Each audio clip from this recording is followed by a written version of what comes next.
দোস্ত, তোর তো সেন্স সেন্স লাগতেছে। রিয়ান উচ্চ কণ্ঠে সুরে সুর মেলালো। যেমন যেমন বেশ রোজি রোজি ভাব, চেহারায় মনে হচ্ছে 30 বছরের প্রথম ভর্জন করেছে। তন্ময় বসতে নিয়েছিল চেয়ারে, এহেন কথাতে আর বসল না। কয়েক পদক্ষেপে এগিয়ে দুহাতে মাহিনের গলা পেঁচিয়ে মারধর শুরু করলো। পাশ থেকে রিয়ান উৎসাহ দিচ্ছে। দুজনের ধস্তাধস্তির মধ্যেই বেরুলো ইব্রাহিম, ছানা বড়া চোখে শুধালো। এই ভাই, তোরা দিন দুপুরে কি এই ধরনের সংযুক্তে লিখতে হলি? লাজ লজ্জাকে সব খেয়ে নিছিস? রিয়ান সুরে সুর মেলালো। সহমত। কথাটুকু বলতে না বলতেই তন্ময় মাহিনকে ছেড়ে রিয়ানের পিঠে কয়েক ঘা লাগালো। বন্ধু বান্ধবদের এসব কাহিনী নিত্য দিনকার। ইব্রাহিম প্রশ্ন ছুড়ল। ওরু কোথায়? তন্ময় বসতে নিয়েই জবাব দিল। ঘুমোচ্ছে। মাহিন সুর টানলো।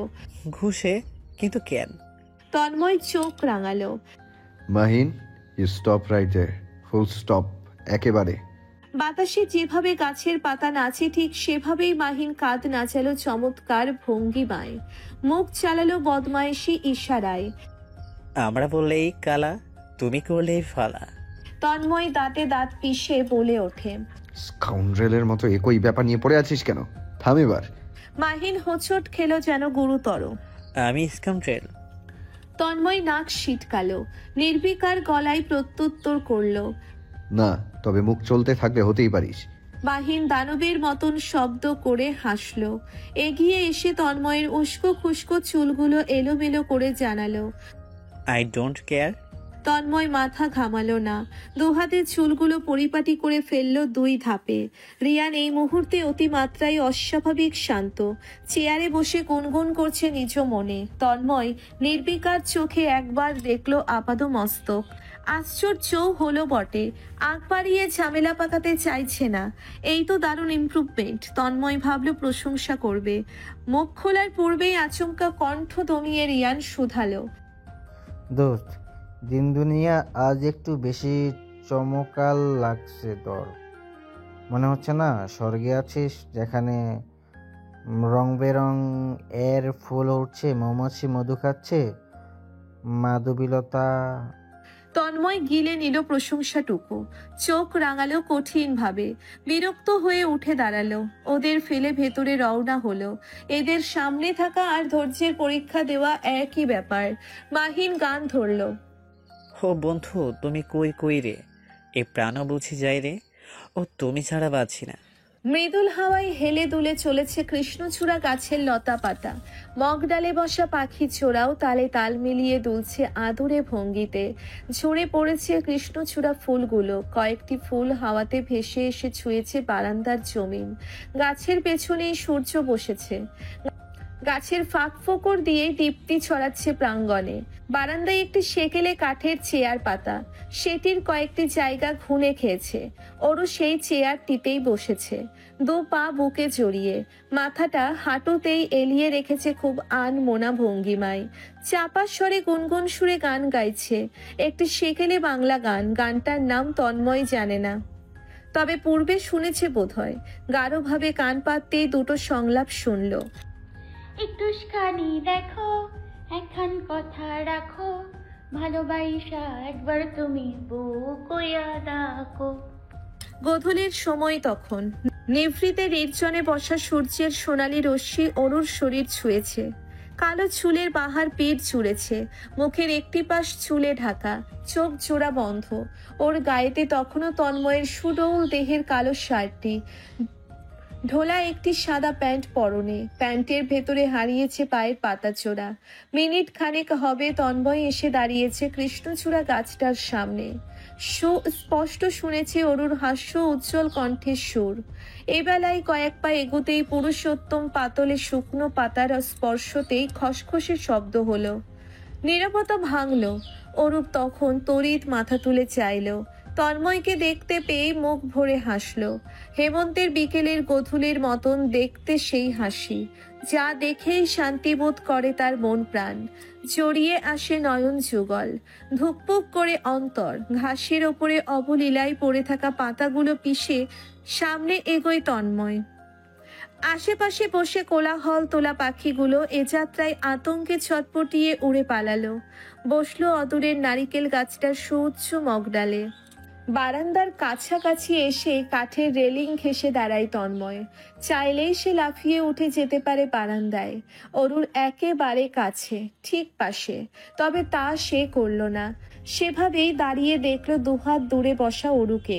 হাসছে ওর চোখ জোড়া, চোখের মণিতে ভাসছে নক্ষত্র, নক্ষত্রে ভাসছে তন্ময়ের মুখ। অরু ওঠে না, একইভাবে হাঁটু চড়িয়ে রেখে উল্লাসিত গলায় শুধায়, ভাইয়ারা বেরিয়ে পড়েছেন? হুম। তন্ময়ের সাবলীল জবাবটুকুর পরপরই অরু ফের উৎফুল্ল স্বরে শুধায়, কোথায় যাবেন তারা? চা বাগান? আজ তন্ময়দের বেরোনোর কথা ছিল সকাল সকাল। যাওয়ার উদ্দেশ্য ছিল চা বাগানে। অরু যাওয়ার জন্য তীব্র উদ্গ্রীব ছিল। বলা চলে ওর দুচোখ ভর্তি উচ্ছ্বাস দেখা দিয়েছে। তবে গত রাতের ঘটনার পর আজ আর বেরোনোর প্রশ্নই ওঠে না। কোনোভাবেই সে আজ অরুকে বেরোতে দেয়নি, নিজেও কোথাও যায়নি। আজ অরুর দিনব্যাপী বিশ্রাম নিতে হবে। তন্ময় পাশে থেকে সঙ্গ দেবে। আশেপাশেই কেন, তোর যেতে ইচ্ছে হচ্ছে? অরু মাথা নাড়ালো, দৃষ্টি অদূর কৃষ্ণচূড়া গাছে। আদুরে ভ্রম গলায় বলল, যেতে ইচ্ছে করছে না। তন্ময় ভ্রু তুলল, আগ্রহী হলো। শান্ত স্থির কণ্ঠে জিজ্ঞাসাবাদ চালালো, আমি ভুল না হয়ে থাকলে তুই খুব এক্সাইটেড ছিলি চা বাগানে যাবি বলে, তাহলে এখন কেন ইচ্ছে করছে না? অরুর ছন্ন ছাড়া দৃষ্টি এদিক ওদিক ছুটতে ব্যস্ত। দৃষ্টিতে দৃষ্টি মিলনে অপারগ। দ্বিধান্বিত মিনমিনে স্বরের প্রত্যুত্তর শোনা গেল সময় নিয়ে। সেসব জায়গাতে যেতে এক্সাইটেড যেখানে আপনি আছেন। যেহেতু আপনি এখানে, সেহেতু আমি এখানে থাকতেই এক্সাইটেড। ধুকপুক ধুকপুক ধুকপুক। তন্ময়ের হৃদয়ের এই অশান্ত ধুকপুক শব্দ কি ওর শুনতে পারছে? বুঝতে কি পারছে ওর এই সাধারণ সাবলীল কথাটুকুর প্রভাব কতটা গাঢ়ভাবে ছুঁয়েছে তাকে? কিভাবে কাঁপছে তার পিঞ্জর জানতে কি পারছে? নিপুণভাবে চোখ জোড়া শক্ত করে বুঝে নিল এই মুহূর্তে। হৃৎপিণ্ডটা লাফাচ্ছে, ধরপড়িয়ে উঠছে থেমে থেমে। বুক ভরে লম্বা শ্বাস টানলো তন্ময়, চোখ মেলে চাইল। তৎক্ষণাৎ তার গভীর দৃষ্টিতে অরুর উৎসুক দৃষ্টির মিলন ঘটল। আশেপাশে কোথাও বজ্রপাত হলো নাকি তার অন্তরে? অরুর নাজুক মুখটা লাজুক লতায় মিইয়ে এলো। তন্ময় এবেলায় মুখ ভরে হাসল। তার গম্ভীর মুখে হাসির ঝলক দেখা আর আকাশের চাঁদ দেখা বুঝি একই বিষয়।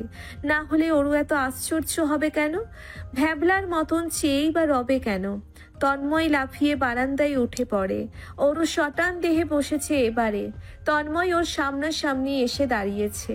মাথা ঝুঁকিয়ে চোখে চোখ রেখে দারুণ নির্বিকার গলায় বলে ওঠে, আমার সব ব্যথার অসুখের এক চমৎকার মেডিসিন আছে। সঙ্গে সঙ্গে মেয়েটা বড় করে ফেলে চোখ জোড়া। আশ্চর্য, সব ব্যথার এক মেডিসিন হয় নাকি? মেডিসিন না জানতে অরু ব্যাকুল হয়ে পড়ে। ও মাই গড, সব অসুখের এক মেডিসিন হয় নাকি? কি নাম? ওরু মেডিসিন, আমার আরাধনা। মেডিসিন নাম জানতে অরু ব্যাকুল হয়ে পড়ে। তন্ময় কাছ থেকে নিবিড় ভাবে দেখে অরুর লজ্জাশীল মুখ, মুখ চোরার মতন ছটফট করে চলেছে। দৃষ্টি রেখেছে জমিনে, যেন চাহনি তার দিক ফেললেই ওর ফাঁসির রায় হবে। হেসে তন্ময় পায়ের পাতায় তার ফেলে হাঁটু উঁচিয়ে বসে। আলতোভাবে ছই অরুর ডান পা। মুহূর্তেই নড়ে চড়ে ওঠে অরু, চিৎকার করে চাপা স্বরে। তন্ময় ভাই। প্যান্টের শেষ অংশ ভাঁজ করতে নিয়েই তন্ময় চোখ তুলে ভ্রু নাচিয়ে শুধায়। অরু নির্বাক চোখে চেয়ে রয় শুধু। পলক ফেলতেও দ্বিধান্বিত যেন। দু পায়ের প্যান্ট ভাঁজ করে উঠে দাঁড়ায় তন্ময়, হাত বাড়িয়ে দেয়। অরু হাতে হাত রাখে। দাঁড়াতে নিতেই তন্ময় পাঁচা কোলে তুলে ফেলে ওর ছোট্ট খাট্ট দেহখানা। ঠোঁট নামিয়ে কপালে তড়িৎ চুমু বসালো। সূর্য তখন অর্ধেক ডুবেছে, ক্ষণিকের মধ্যেই পরিপূর্ণ রূপে ডুববে বলেই। রূপার থালার মতন গোল একটি চাঁদ ভেসেছে আকাশে। গাছগাছালির মাথার উপর ঐতো দেখা দিচ্ছে। আবছায়াতে গাথা নিস্তব্ধতা ভেঙে ঝিঝি পোকাদের কোলাহল কর্ণগোচর হচ্ছে। কৃষ্ণচূড়া ফুলের ঘ্রাণ ভেসে আসছে। তন্ময় জানালা দিয়ে একটিবার দেখে নিল দৃশ্যটুকু, ফের চাহনি রাখলো অরুতে। স্যুপ খাচ্ছে বিছানায় বসে, সামনে ল্যাপটপ খোলা। বলিউড মুভি দেখছে। মুভির সার সংক্ষেপ বলছে একটু পরপর। নায়ক নায়িকার সৌন্দর্যের বিবরণ এই নিয়ে গুনে গুনে 3 বার দিয়েছে। এই মুহূর্তে অরুর ফোন বেজে ওঠে। তন্ময় ভুল না হলে মার্চির কল এসেছে। সাধারণত এমন অসময়ে মার্চি কল করে থাকে, আজও ব্যতিক্রম হওয়ার কথা নয়। অরু স্ক্রিনে নজর ফেলেই আনন্দিত হলো। চটপট কল রিসিভ করে কানে চাপলো। তন্ময় চেয়ার ছেড়ে উঠল। কথা বলার সামান্য প্রাইভেসি দিতে বেরিয়ে এলো রুম থেকে। বাবু মিয়া করিডোর ছুঁড়ে ঘুরপাক খাচ্ছেন অসময়ে। ভদ্রলোক মহা চিন্তায় দরবেশ বনেছেন যেন। তন্ময়কে দেখেই চিন্তিত স্বরে জানালেন। তন্ময়ের ভ্রুদয় কুঁচকে আসে মুহূর্তেই। খুব সিরিয়াস কিছু? রুস্তমকে জানিয়েছেন? বাবু মিয়া ইতস্তত করেন। তন্ময় এক্ষেত্রে একমত, ওরা সহি সালামত ফিরুক সবাই। প্রয়োজনে আগামীকাল একত্রে ঢাকা রওনা দেওয়া যাবে। এভাবেও তন্ময়ের একাধিক কাজ পেন্ডিং জমেছে। ঢাকা ফিরে লম্বা সময় ব্যস্ত থাকা লাগবে। তখন অরুর কি হবে? ও তো ব্যস্ততা বুঝতেই চায় না, অভিমান করে কাঁদে। এখন শুনলেই হয়েছে আগামীকাল ফিরে যাবে, তৎক্ষণাৎ মুখ বেচার করে রাখবে দীর্ঘক্ষণ। আর তন্ময় সইতেই পারে না অরুর অভিমান, কান্নারত মুখশ্রী। আলগোছে বেরিয়ে আসে প্রাঙ্গণে। হাত ঘড়িতে 8:30 তখন। পকেটে 2 হাত ভরে চাই আকাশে। অনুভব করে পেছনে কারো উপস্থিতি। কিয়ৎক্ষণের মধ্যেই তার সুডৌল পুরুষোচিত কোমরে একজোড়া শীর্ণ হাতের অস্বস্তি মেলে। বিস্তৃত পিঠ ছই মসৃণ গাল, সুমধুর কণ্ঠস্বর অভিমানে চর্চরিত। কাল ফিরে যাচ্ছি। কোমরে থাকা কোমল হাত দুটো নিজ বাম হাতের মুঠোয় ভরে তন্ময় ঘোরে। ওর ডান হাত তার প্রশস্ত বুকে চেপে ধরে। মাথা নুইয়ে দাঁড়ানো অরুকে এক চিত্তে দেখে। ডান হাতে অরুর থুতনি ধরে মাথা উঠিয়ে চোখে চোখ রেখে প্রশ্ন ছড়ে। কেন যেতে ইচ্ছে হচ্ছে না? ফিরেই তো কাজে ব্যস্ত হয়ে যাবেন। তন্ময় হেসে ফেলে। অরুর চুল বুলিয়ে আওড়ায়। তা তো হবেই, বউ পালতে হলে টাকা তো কামাতে হবে। রূপালী থালার মতো গোল উজ্জ্বল চাঁদটা আর নেই। মেঘেদের আড়ালে ডুবেছে। ঝিঝি পোকাদের কোলাহল সুস্পষ্ট শোনা যাচ্ছে। স্বচ্ছ আকাশ পথে এই বেলায় কালো মেঘেদের আনাগোনা চলছে। মৃদু হাওয়ার বেগে বৃষ্টি বৃষ্টি ঘ্রাণ লেপটেছে। মনে হচ্ছে শীঘ্রই বৃষ্টি নামবে। অবশ্য এভাবেও সিলেটে ঘন ঘন বৃষ্টি হয় বলে শোনা যায়। এখানে অসময়ে বৃষ্টি নামাটাই বরং স্বাভাবিক। অরু আলতোভাবে মাথাটা রাখলো তন্ময়ের সুবিস্তৃত শক্তপোক্ত পুরুষোচিত বুকের মধ্যিখানে। তার নিভু কণ্ঠে আকাশ সম অভিলাষ। আগামীকাল তো ফিরে যাচ্ছি, আজ একটু ঘুরে আসি। কথাটুকু শেষ করে লম্বা শ্বাস টেনে নেয় অভ্যন্তরে। ফের চকিতে বলে, প্লিজ, আমরা তো বেরোইলামই না। তন্ময় সিলেট এসেছিল ওকে নিয়ে ঘুরতে। গতকাল রাতের কার্যাবলী না করে থাকলে অনায়াসেই ঘুরে ফিরে বেড়ানো যেত। অরুর শরীর এমনিতেই নাজুক শীর্ণ। এই শরীর নিয়ে ও ঘুরতে ফিরতে পারবে না বলেই তো এত নিষেধাজ্ঞা তার। অথচ মেয়েটা বুঝতেই চাইছে না। সবকিছু কি ওকে মুখে ভেঙে ছুঁড়ে বলে বোঝাতে হবে? তারপর তো নিজেই লজ্জায় মুখ লুকোতে ব্যস্ত হবে। ঘণ্টাখানেক চোখে চোখেও রাখবে না। বুকে মিশে থাকা মাথাটায় রুক্ষ হাত বুলিয়ে তন্ময় গভীর গলায় শুধালো, একটুও খারাপ লাগছে না? অরুর মুখটা শক্তপোক্ত বুকে ঢুকে গেল যেন। সেভাবেই মাথা দুপাশে দৃঢ়ভাবে নাড়ল। এক পর্যায়ে মাথা তুলে চাইল।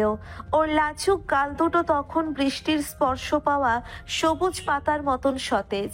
লাগছে না। প্রেয়সীর আবদারের সমীপে তন্ময় দুর্বল সৈনিক। বাধ্য পুরুষের ন্যায় মাথা দোলালো। গাল ছুঁয়ে বলল, গেট রেডি, আমি গাড়ি বের করছি। অরু সাদা ফকফকে দাঁত দেখিয়ে হাসলো। হাসিতে মুক্ত ঝরে ঝরে পড়ছে যেন। গাড়ি লাগবে না, হেঁটে বেরোবো, রিক্সা চড়বো। বেরোনোর কোনো প্রয়োজন নেই, তবে হ্যাঁ হ্যাঁ, আমি মজা করছি। বলেই অরু ছুটল ভেতরে। ঘুরে বেড়ানোর বিষয়ে ও সর্বপ্রথম এগোবে। উচ্ছ্বাসে ওর গলা রোধ হয়ে আসছেই বলে। তন্ময় নিজেও এগোলো অন্দর পানে। বাবু মিয়াকে পেল গেস্ট রুমে। বসে লুডো খেলছেন দারোয়ানের সাথে। তন্ময় প্রশ্ন ছুড়ল, গাড়ির চাবি আছে আপনার কাছে চাচা? জি, এই একটু আশেপাশেই যাব। বাবু মিয়া উঠে দাঁড়াতে দাঁড়াতে বলতে থাকলেন, ব্যাপার না, ভরে নেব প্রয়োজনে। বাবু মিয়া এনে দিলেন সাদা গাড়ির চাবি। তন্ময় চাবি হাতে বেরোলো ফের। পার্কিং এরিয়াতে এসে ঢাকা সাদা গাড়িটার কালো কাপড় টেনে সরালো। দরজা খুলে ড্রাইভিংয়ে বসলো। গাড়ি বের করে বেরোলো। দারোয়ান দরজা খুলে দাঁড়িয়েছে। এরই মধ্যেই হাতের উল্টো পিঠে এসে বসলো এক ফোঁটা জল। পরপর বড় বড় বৃষ্টির ফোঁটা পড়তে শুরু করলো। অরু বেরোলো এ যাত্রায়। মেরুন রঙের কামিজ পরেছে। তন্ময় দরজা খুলে ধরেছে। অরু বসতেই দরজা লাগালো। অপর প্রান্তে এসে ড্রাইভিংয়ে বসলো। গাড়ি স্টার্ট করে বেরোলো বাগান বাড়ি ছেড়ে। ততক্ষণে ঝুম বৃষ্টি নেমে গেছে। ঝুম বৃষ্টির সিলেট চমৎকার সুন্দর। সবকিছুই অপূরক, চোখ জুড়িয়ে যায়। বৃষ্টির মধ্যেই ঘুরল চতুর্দিক। ঘুরে ফিরে ফিরতে ফিরতে রাতের 1:10 তখন। অরুর আরক্তিম চোখজোড়া দেখে আশ্চর্য রকম ভাবেই থমকে গেল তন্ময়ের হৃৎপিণ্ড। কিয়ৎক্ষণের জন্যে স্তম্ভিত হয়ে রইল দৃষ্টি। হঠাৎ কাদার কারণ পেল না। চিন্তিত সে সিটবেল্ট খুলে ঝুঁকতেই অরু দৃষ্টি নামিয়ে ধীর গলায় বলল, আপু আর ভাইয়ারা চমৎকার মানুষ, আমি তাদের খুব মিস করব, ভুলতেই পারবো না। তন্ময় হেসে ফেলে। অরুর এই কথা শুনলে তার বন্ধু বান্ধব আকাশে উড়বে, সানন্দে মাথায় চড়ে নাচবে, যা সে একদমই চাচ্ছে না। অরুর মাথা ছুঁয়ে চোখে চোখ রেখে বলে, ভবিষ্যতে অনেক দেখা হবে, মন খারাপ করে না? হুম। শুরুটা পৌষ মাসের, যখন শীতের আগমন অপ্রতিরোধ্য। শহর জুড়ে ইতিমধ্যেই ঠান্ডা বোধ অস্তিত্বশীল। শীতের দুর্বল স্পর্শ শরীর উপভোগ করছে। গত মাসের শেষ সময় থেকেই দেখা মিলেছে অল্প স্বল্প নফরজময় প্রকৃতির। এই মাসে তা পর্যায়ক্রমে দ্বিগুণ ধাপে বেড়েছে। এখন ভোরের বেলায় কিচ্ছুটি দেখা যায় না, কুয়াশা ব্যতীত। কুয়াশার তীব্রতা এতটাই দুর্দমনীয়, প্রায়শই বেলা 9টা পর্যন্ত শহুরে সড়কপথ এই অতিমাত্রার কুহেলিকায় আবৃত থাকে। টানা কয়েকদিন সূর্যের দর্শন পাওয়া দুঃসাধ্যকর। শাহজাহানদের ডুপ্লেক্স বাড়িটার ছাদ থেকে কুয়াশা দেখার আহ্লাদ কয়েক গুণে বেড়ে যায়। মনে হয় চতুর্দিক জুড়ে শুভ্র রঙা মেঘ আনাগোনা করছে। অনুভব হয় তারা গা স্পর্শ করছে, হাত বাড়ালেই তাদের ছুঁয়ে দেওয়া যাচ্ছে। এই কনকনে শীতেও তন্ময় রোজ ভোর করে ছাদে ওঠে ব্যায়াম করতে। টাইমার দিয়ে গুনে গুনে 35 মিনিট তার ব্যায়াম করা অপরিহার্য। আজও ব্যতিক্রম নয়। 6:15 রুমের নীরবতা ভেঙেছে অ্যালার্ম ধ্বনিতে। পুরুষালীর ডান হাতটা অন্ধের মতন বেশ অবহেলায় বন্ধ করলো অ্যালার্ম ক্লক। উষ্ণ ধবল কমফোর্টার সরিয়ে উঠে বসলো তন্ময়। উদম দেহে ঘুমানো তার অন্যতম বদ অভ্যেস। কনকনে শীত এই বাজে অভ্যেসটুকু ঘুচাতে ব্যর্থ। রক্তবর্ণ চোখ ঝোড়া জানান দিচ্ছে পর্যাপ্ত ঘুম হয়নি। গতকাল রাতের 1:51 ঘুমোতে পেরেছে সে। 1:50 অরু তার রুম ছেড়ে বেরিয়েছে। হরর ফিল্ম দেখেছে 2 ঘন্টা 45 মিনিট ধরে। এই সময় চুরের সমীপেই লেপ্টে ছিল। ওর নাকিং একা দেখতে ভয় লাগে। আপাতত তন্ময়ের মাথার ভেতরটা টনটন করছে পীড়ায়। রুম টেম্পারেচার উষ্ণ বলেই সামান্য রক্ষা তার। সময় নিয়ে স্লাইড করতেই মোস্তফা সাহেবকে দেখা গেল। ভদ্রলোক বাগানের উত্তর দিকে দাঁড়িয়ে আছেন। গায়ে কালো সাদার সংমিশ্রণে চাদর চড়ানো। চাদরটা 2 বছর পূর্বে ইতালি থেকে এনেছিল তন্ময়, একান্ত মোস্তফা সাহেবের জন্য। শীতকাল এলেই এখন ভদ্রলোক এই একটিই চাদর ঘুরিয়ে ফিরিয়ে পড়বে। আরো কত শত চাদর তো আছে, সেসব ওয়ার্ড্রপে তুলে রাখার মানে কি? অদূর হতে মনে হচ্ছে কুয়াশায় মোস্তফা সাহেবের দেহখানা মেঘে ভাসছে। ভদ্রলোক কোমর ঝুঁকিয়ে স্মার্টফোন দিয়ে ফুলের ছবি তুলছেন নিরালায়। তন্ময়ের ভ্রুদয় কুঁচকে এলো। এমন বৃষ্টি শীতের ভোর সকালে বাগানে দাঁড়িয়ে ফুলের ছবি তুলতে হবে কেন? এই কেমন ইচ্ছে চেতনা! আশ্চর্য! তন্ময় গলা তুলে চেঁচাবে পূর্বেই তার ফোনের মেসেজ টোন কর্ণগোচর হলো। ফোনটা ল্যাম্পশেডের সামনে, বিছানার সাইড টেবিলের দিকে এগিয়ে গিয়ে ফোনটা হাতে তুলে নিল। হোয়াটসঅ্যাপে মেসেজ পাঠিয়েছেন মোস্তফা সাহেব, নাম সেভ করা মিস্টার শাহজাহান দিয়ে। তন্ময় হোয়াটসঅ্যাপে ঢুকলো। ক্যামেলিয়া আর চন্দ্রমল্লিকা ফুলের ছবি পাঠিয়েছে। এই ফুল দুটোর গাছ শুকিয়ে এসেছে কেমন। ছবির নিচেই মোস্তফা সাহেব পরিষ্কার বাংলায় লিখেছেন, এই চমৎকার ফুল দুটি ওর প্রিয়। মরে যাচ্ছে দেখলে কষ্ট পাবে, ভাবছি প্লাস্টিকে এনে সাজিয়ে রাখবো। মরবেও না, মেয়েটা আমার কষ্টও পাবে না। অবশ্য ভবিষ্যতে এভাবে মেয়েটা সারা জীবন কষ্টই পাবে। কোথাও সারা দেশে খুঁজে একটা রাজকুমার আনতাম, খানদানি পরিবার ধুমধাম করে বিয়ে শাদী দিতে পারতাম। তা নয়, কপাল দেখো মেয়েটার, আহারে।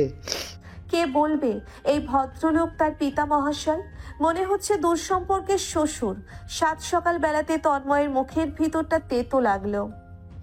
বিবর্ণ মুখের সরু নাক কুচকে এলো, শীর্ণ ঠোঁটে ঠোঁট টিপে বিরক্তিহীন লুকিয়ে মেসেজটার ভাবটুকু ভয়েস রেকর্ড করে দিল। বাবা হিসেবে ইমতিয়াজ চাচ্চুও খারাপ ছিল না, চমৎকার মানাতো মায়ের সাথে। ভদ্রলোক সেদিনও মায়ের কথা জিজ্ঞেস করছিলেন, আফসোস করছিলেন।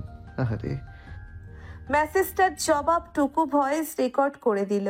মিনিট খানেকের মধ্যে আর কোনো প্রত্যুত্তর এলো না। এতেই তন্ময় নিঃশব্দে হাসল। জানালার সামনে এসে ফের দাঁড়ালো। মোস্তফা সাহেব বাগানে পায়চারি চালাচ্ছেন রগ রগে মেজাজে। ফুঁসছেন বোধহয় তীব্রভাবেই। তীক্ষ্ণ চোখে ফোন স্ক্রিনে চাইছেন ক্ষণে ক্ষণে। বিড়বিড়িয়ে হয়তো বকেছেনও ছেলেকে। তন্ময় শেষবার চেয়ে ফোন বিছানায় ছুঁড়ে ওয়াশরুমে ঢুকলো। ঢুকেই দ্বিতীয় দফায় এই সাত সকালে স্তম্ভিত হলো। আয়নায় হলদে চিরকুট সেটে দেওয়া। এই হলদে রঙের চিরকুট ডায়েরি অরুর। হাতে লেখাও জানান দিচ্ছে এটি এই মহামান্যর কাজ। তাছাড়া আর কার স্পর্ধা আছে? চিরকুটে বড় বড় উদাসীন অক্ষরে লেখা, তন্ময় ভাই, আমাকে আপনি ভোরবেলায় ডেকে দেবেন, আমি কুয়াশা দেখব। মনে করে ডাকবেন কিন্তু। আপনার ডাকে আমি হয়তো উঠতে চাইবো না, এতে হাল ছেড়ে দেবেন না। আমি উঠতে না চাইলেও জোরপূর্বক তুলে দেবেন। প্রয়োজনে একটা চর আপনি মারতেই পারেন, আমি মাইন্ড করবো না, বুঝেছেন? অন্তর হতে বেশ অবলীলায় বেরিয়ে এলো দীর্ঘশ্বাস। চাচা চাচি একই নদীর একই নৌকার দুই মাঝি। এত এত চমৎকার মিল যা অস্বীকার করা যায় না। আশ্চর্য রকমের মিলিত দুজনের প্রিয় খাবার নিশ্চয়ই তন্ময়ের মাথা, কলিজা এবং ফুসফুস, যা নিয়মিত ভিজে না থাকলে তারা শান্তি পায় না। চিরকুটের ভাবনা মস্তক হতে সরিয়ে তন্ময় দাঁত ব্রাশ করলো, মুখ ধুয়ে বেরোলো। একটা টি শার্ট দেহে পরে নিল ছটপট। পা ঝোড়া পরে কেটস বাঁধলো। ডাম্বেল দুটো তুলে নিয়ে বেরোলো ছাদের উদ্দেশ্যে। ক্ষণিকের জন্যে থামলো অরুর রুমের সামনে। ও প্রতিনিয়ত রাত করে ঘুমোয়, এত ভোরে উঠতে পারবে না যেহেতু। কষ্ট করে শুধুমাত্র কুয়াশা দেখতে ওঠার কি প্রয়োজন? এত অদ্ভুত শখ আহ্লাদ কেন থাকবে? তন্ময় চাচ্ছিল না ওর ঘুম ভাঙাতে, কিন্তু কয়েক কদম গিয়ে পুনরায় ঘুরে এসে দাঁড়ালো দরজার সামনে। আলগাভাবে লাগালো দরজাটা, আলতোভাবে ঢুকলো অবশেষে। আধাচ্ছন্নতায় ঘেরা রুমের বাতি জ্বালালো। অরুর বিশেষ ধাঁচের ঘুমের ভঙ্গিমা দেখলো উদাস চোখে। ইতিমধ্যেই অ্যালার্ম বেজে চলেছে ক্রমান্বয়ে। অসহ্যকর শব্দতে তন্ময়ের মাথা ব্যথা করছে। বন্ধ করতে এগোবে এর মধ্যেই কমফোর্টারের ভিতর হতে অরুর ডান হাতটা বেরিয়ে এলো জানাশোনা ভাবে। অভ্যস্ত ভঙ্গিতে অন্ধের মতো এক থাবড়ে বন্ধ করলো অ্যালার্ম। এবেলায় ফের হাতটা চলে গেল উষ্ণতায়। তন্ময় এবেলায় হাসলো মৃদু। ডাম্বেল দুটো ফ্লোরে রাখলো, এগুলো বিছানার দিক। কমফোর্টার সহ ঘুমন্ত অরুকে কোলে তুলে নিল মুহূর্তেই। রওনা হলো ছাদের উদ্দেশ্যে। ফাঁকা করিডোর, আশেপাশে অদূরে কোথাও কেউ নেই।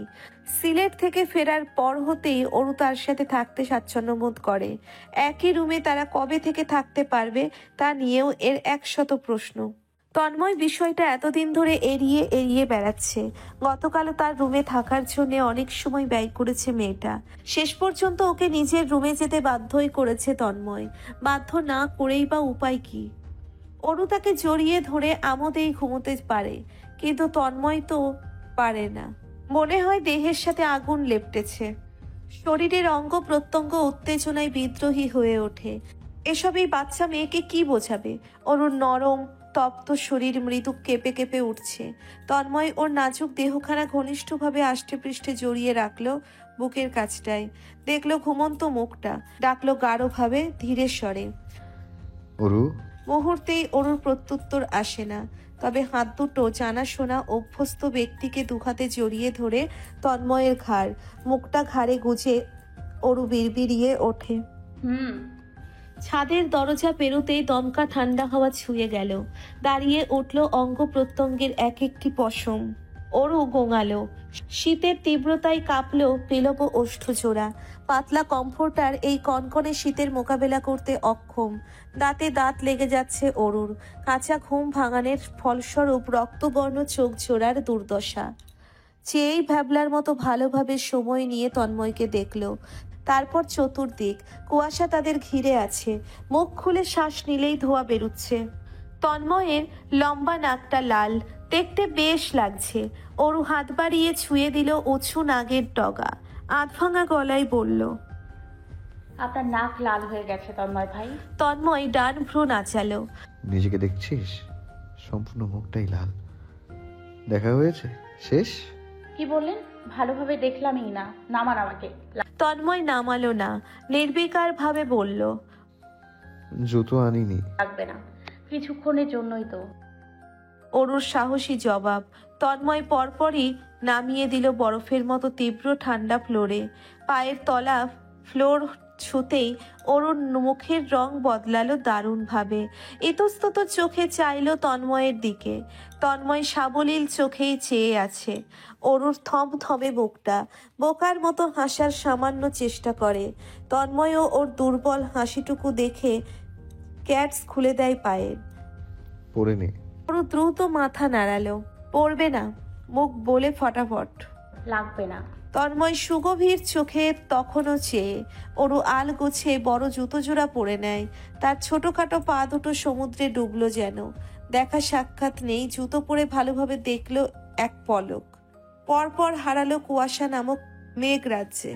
বাগানে ল্যাপটপ নিয়ে বসেছে তন্ময়। ঘড়ির কাঁটা তখন 7:30। রোদ ওঠেনি। কুয়াশায় ভেজা ভূমির দুর্বা ঘাস। মোস্তফা সাহেব ওপর পাশের চেয়ারে বসে চা খাচ্ছেন। তিনি বর্তমান জেনারেশনের ছেলে মেয়েদের নিয়ে চিন্তিত বড়। গতকাল কি ভয়াবহ এক দৃশ্য দেখলেন, সেই দৃশ্যটুকুর বর্ণনা ছেলেকেও জানাতে তিনি ব্যাকুল হলেন। গতকাল কি দেখলাম শোনো। 15 বছরের দুটো ছেলে মেয়ে হবে, স্কুল ড্রেস পরনে, দুজনে জড়িয়ে আছে। জড়িয়ে কি করছিল তা তো আর মুখে নেওয়া যাচ্ছে না। তুমি বলো, এই বাচ্চা দুটো কি আর বুঝবে? তন্ময় গরম কফিতে নির্বিকার ভাবে দুটো চুমুক বসালো। আর চোখে দেখলো বাবার গম্ভীর মুখটা। দৃষ্টি ফিরিয়ে মেঘাচ্ছন্ন আকাশের মতন উদাস কণ্ঠে বলল, তোমার ভাতিজি যখন আমার প্রেমে হাবুডুবু খাচ্ছিল, ওর বয়স তখন সবে 16। 10 মিনিটের রাস্তায় 6 বার উষ্টা খেয়ে পড়তো। তখনও চাচি 3 বেলা মুখে তুলে খাইয়ে দিতেন। মুহূর্তেই দৃশ্যমান রূপে মোস্তফা সাহেবের মুখটা ভোতা হয়ে এলো, তেলে বেগুনে জ্বলে উঠল। রেগে মেগে অস্থির তিনি চোখ রাঙালেন। তুমি তো একা যাচ্ছ তাই। অরু তখন ছোট, অবুঝ নাবালিকা মাত্র। তুমি ফিটফাট হয়ে ওর সামনে ঘুরে বেড়াতে। এসব কি আমি বুঝি না ভেবেছো? তুমি ওর মাথাটা খেয়েছো। মাথা যদি প্লেটে সার্ভ করা হয় আমার জন্য, খাবো না? তাও যদি হয় আমার প্রিয় মাথা। মোস্তফা সাহেব চায়ের কাপ হাতে উঠে দাঁড়ালেন। অসভ্য ছেলের সঙ্গে কোনো তর্কে সে যাবে না। তন্ময় নরম হলো ততক্ষণে। গলা পরিষ্কার করে আদুরে ভঙ্গিতে দ্রুত বলল, বাবা বাবা বসো, মজা করছি, ইম্পর্টেন্ট কথা বলবো, বসো বসো। মোস্তফা সাহেব রিক্কি মেজাজে চোখ রাঙালেন ঠিকই, তবে ছেলের কথা শুনলেন। ফের বসলেন এসে। যতই হোক ছেলের সাথে বসে নিভৃতে একটু সময় কাটানো যায়, অন্যতম পছন্দের বিষয়। সাবিহা যখন খুব নীরব কেঁদে কেটে বলেছিল, যদি বলি আমি আমার চেয়েও ছোট কাউকে ভালোবাসি, তুমি কি আমার উপর নারাজ হবে ভাইয়া? Will you be disappointed me? তখন তন্ময়ের ভাতৃতুল্য হৃদয় কতটা অসহায় অনুভব করেছিল তা হয়তো বা ভাষায় প্রকাশ করার মতো নয়। সাবিহা তার আদরের বোন, বড্ড স্নেহের, বলা যায় তার হাতের তালুতে যত্নে বড় করা পুতুল, যার প্রত্যেকটি চাহিদা সে পূরণ করতে চেয়েছে, সম্ভব হলে করেছে। তাহলে ওর জীবনের এত বড় কামনা আকাঙ্ক্ষা কিভাবে পূরণ না করে থাকবে? যবে থেকে বুঝতে পেরেছে, জানতে পেরেছে সাবিহা অয়নকে ভালোবাসে, তবে থেকেই তন্ময় শেয়ালের মতন চোখ রেখেছে অয়নের উপর। ছেলেটার প্রত্যেকটা পদচারণ সম্পর্কে সে থেকে থেকে এসেছে, সে থেকে দেখে রেখেছে, জেনে এসেছে। তারপরও কোথাও যেন এক অদেখা বাধা, অনিশ্চয়তা। তার অন্তর স্থির হতে পারছিল না। বারংবার মনে হচ্ছিল যদি কিছু ছুটে যায়, যা দেখি তাই যে সঠিক এমন তো আমাদের দেখানো হয়।